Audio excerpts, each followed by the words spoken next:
Darrell, what's your assessment of what you've seen tonight? It's a diabolical performance. I can only apologise yet again to our supporters to watch that, to come in the numbers to watch that. I can only apologise. Diabolical. I've got nothing positive to say.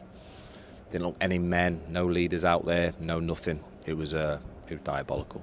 How big a job is it to turn this around now? Listen, it's a big job. It's a massive job. It always has been. It's getting worse. It's getting harder. But my obituary's been wrote a few times at this football club. I'll keep fighting on, and I certainly don't want to leave it in the state it's in at the minute. So I'll keep fighting on. The fans know what I am. I'm hurting, and I need to gather my thoughts. I don't want to come out and be saying things I shouldn't or need to be saying at the minute. It's just an apology for the performance. The performance is shocking. Nowhere near it. Are the players hurting as much as you at the moment? It better be, but hey, we'll see. For me, talk's cheap. It's all about actions, and like last 8-9 weeks we've been awful, to be honest with you. Then you're looking for characters and enough men, enough leaders in the group, and I don't see it. If I'm honest with you, I don't see anywhere near enough of that. And we've got to find it from somewhere, because it's very painful at the minute. 9 straight defeats. It's the worst run of form in the league in the club's history. How big a stain on the players' CVs is that? It's a disgrace on my CV, and like the people I feel most for is our supporters. They know what I think about this club and how I care about this club, and I'm not producing for them at the minute. So, the run's a shocking run.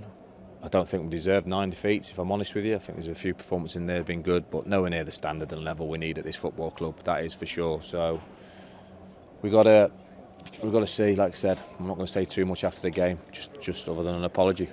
January still seems a long way away. With the players you have, do you feel you can still turn things around? Yeah, listen, I'm no quitter.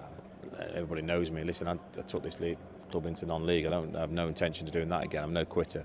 And to be fair, if I can and will do, I'll change things around in January massively, what needs to be done. And then in the summer, I've always been honest of the assessment. And to be honest with you, not a lot's changed my mind in 8-9 weeks. I keep giving players opportunities.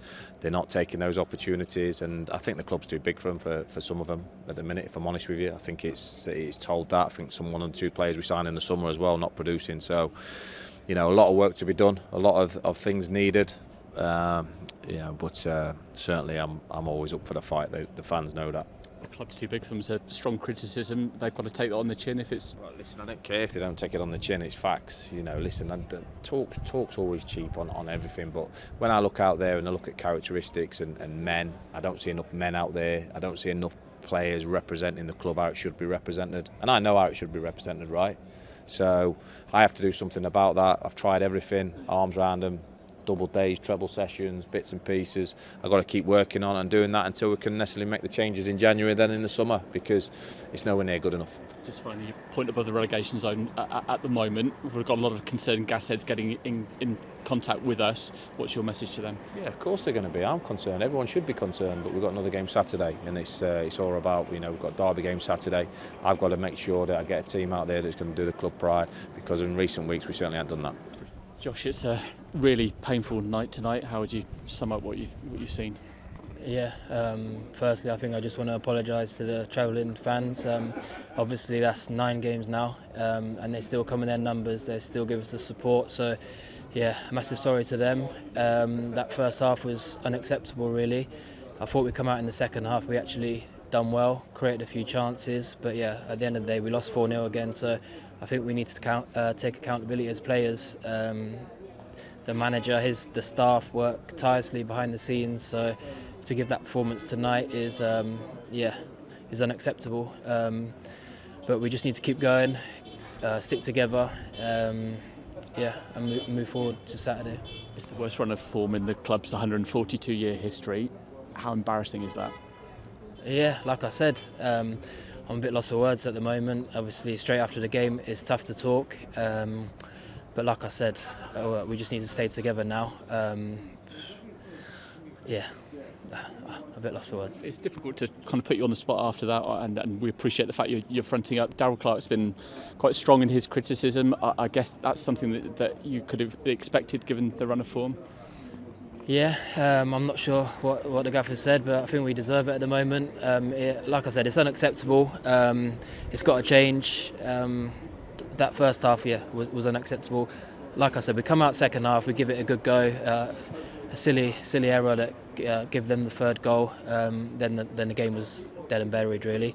But yeah, we got to stick together now.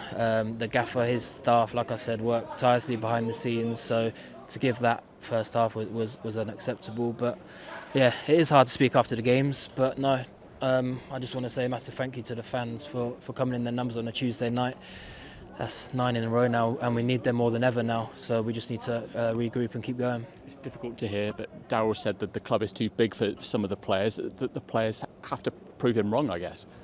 Yeah, exactly. Obviously, that's never nice to hear from the manager if he thinks that, and it's down to the players to prove him wrong, really. So yeah, we got a massive game now on Saturday, the 12:30 kickoff. So yeah, we need to let the dust settle and move on to Saturday now. Yeah, and to turn things around, you've got to take that first step, and a relatively derby game as well. Maybe that's the type of fixture that will kind of get the blood pumping even more. Yeah, something's got to change. But yeah, we need to review what's going wrong because there's a few things going wrong at the moment. And put it right. And just take us inside the dressing room. Are there honest conversations being had? I mean, you're a senior player. You played at a much higher level. Did you kind of look around the dressing room and see people having conversations with each other? Yeah, obviously there's a lot of frustration. No one wants to be in this position, so it is really tough conversations at the moment. But we need to digest it, see what went wrong tonight, and put it right.